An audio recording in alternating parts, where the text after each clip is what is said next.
ያው እንግዲህ በትዳር መሀል ግጭቶች ይፈጠራሉ፣ አለመግባባቶች ይፈጠራሉ። ነገር ግን እነዛን ችግሮችና አለመግባባቶች እንዴት ነው በብልሃት ፈተን የምንሄደው የሚለው ነገር ትልቅ ጥያቄ ነው እና አሁን ላይ በአብርሃምና በሩታ መካከል እያየን ያለነው ነገር ይህ ነው። ብልሃት እና ጥበብ ያስፈልጋቸዋል። ነገሮችን በብልጠት ፈቶ መሄድ ይሄ የነሱ ውሳኔ ነው ሊሆን የሚችለው። ሰላም፣ እንዴት ናችሁ ውድ ቤተሰቦቻችን? እንዴት ሰነበታችሁ? ሳምንታችሁ እንዴት ነበረ? አሁንም በያላችሁበት ሰላማችሁ ይብዛልን። ለቻናላችን አዲስ ከሆናችሁ ደግሞ ሰብስክራይብ በማድረግ ቤተሰብ እንድትሆኑን በአክብሮት እንጠይቃለን ማለት ነው። እንዴት ናችሁልን? በያላችሁበት ሰላማችሁ ይብዛ። ዛሬም ወደ እናንተ እንደ አዲስ ጉዳይ ይዘንላችሁ መጥተናል።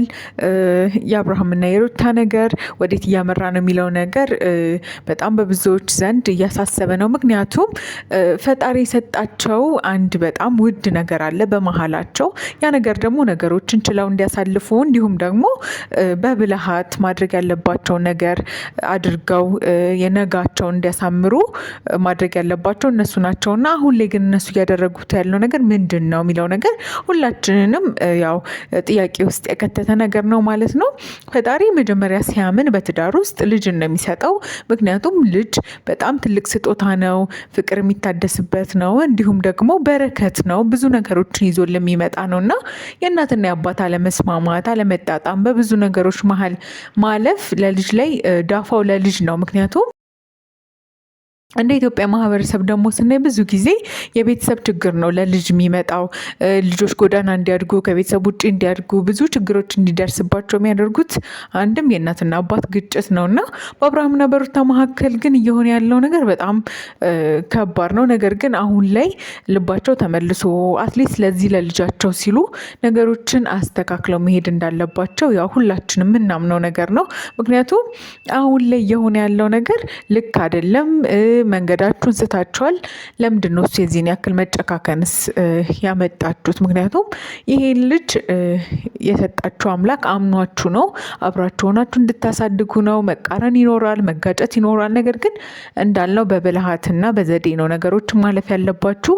አሁን ላይ ግን ሩታ ልቧ መለስ ብሎ ነገሮችን ተረጋግታ እንዳልነው ከዚህ በፊቱ እባክሽ ፍጥነትሽን ቀንሰሽ ተረጋግተሽ አስበሽ የልጅሽን አባት በዘዴ እንዲሁም ደግሞ በፍቅር፣ ምክንያቱም ወንድ ልጅን ማክበር ትዳርን ማክበር ነው እና ተከባብራችሁ ነጋችሁን አስቀጥላችሁ ይህንን ልዑል የሆነ ልጅ በሰላም እንድታሳድጉ ብዙ ነገሮችን ስንወተውት ነበር። ሩታ አሁን ላይ ያንን ሁሉ ምክር ሰምታለች። ቤተሰቦቿ አጠገቧ ሆነው የመከሯት ነገሮችን እንድታስተካክል እየረዷት ነው እና እሷም ደግሞ ወደ ልቧ ወደ ቀልቧ ተመልሳ አሁን ላይ ወደ አብርሃም ዞር ብላ ይቅር በለኝ አጥፍቻለሁ፣ ነገሮችን በሙሉ እንደ አዲስ እናስተካክል፣ ልጃችንን አብረን እናሳድግ እባክህን እያለች እየተማጸነች ነው። ምክንያቱም ልጅ ማደግ ያለበት በእናትና በአባት ነው። እያየን ነው ብዙ ልጆች ያለ ቤተሰብ አድገው ምን አይነት ነገር ውስጥ እንዳሉ እና ይህን ሁሉ ነገር ለልጃችሁ አታትርፉ። የእናንተ ነገሮችን ማስተካከል ነገ ላይ የተሻለ ነገር እንዲመጣ ያደርጋል እና ዋጋ አታስከፍሉት ይህንንም ልጅ። ከዛ ያለፈ ነገር እና ዋነኛው ግን በሩታና በአብርሃም መካከል ከልጅ የሚቀድም ነገር ፍቅር ነው። ፍቅር፣ መዋደድ፣ መተሳሰብ። መጀመሪያ እናንተ ነገሮችን አስተካክላችሁ ወደ ራሳችሁ መመለስ አለባችሁ። ሁሌ ሩታ በልጅሽ በኩል አመካኝተሽ አይደለም አብርሃምን ወደ አንቺ ማምጣት ያለብሽ። ብልህ ሴት ማድረግ ያለባት ወደ ራሷ መጀመሪያ በራሷ ፍቅር በራሷ ባሳለፈችው ነገር አድርጋ ነው ባለቤቷን እንዲሁም ደግሞ የልጇን አባት ወደ ራሷ የምታቀርበውና አሁንም እኛ የምንለው መጠቀም ያለብሽ ዘዴ ሩታ በልጅሽ ማመካኘት ብቻ ሳይሆን አንቺም የእውነት እንደምትወጂው እንደምታፈቅሪው ባለቤትሽ እንደሆነ እንደምታከብሪው ከዚህ በኋላ የሚፈጠሩትን ችግሮች ለማስተካከል እነዚህ ነገሮች የበለጠ ማሳየት አለብሽ። አብርሃምም ልቡ መለስ እያለ ነውና ነገሮችን አስተካክሎ አብረው ይህንን ምስኪን ልጅ ይህንን ቆንጅዬ ልጅ አብረው እንደሚያሳድጉ ሁላችንም ተስፋ እናደርጋለን።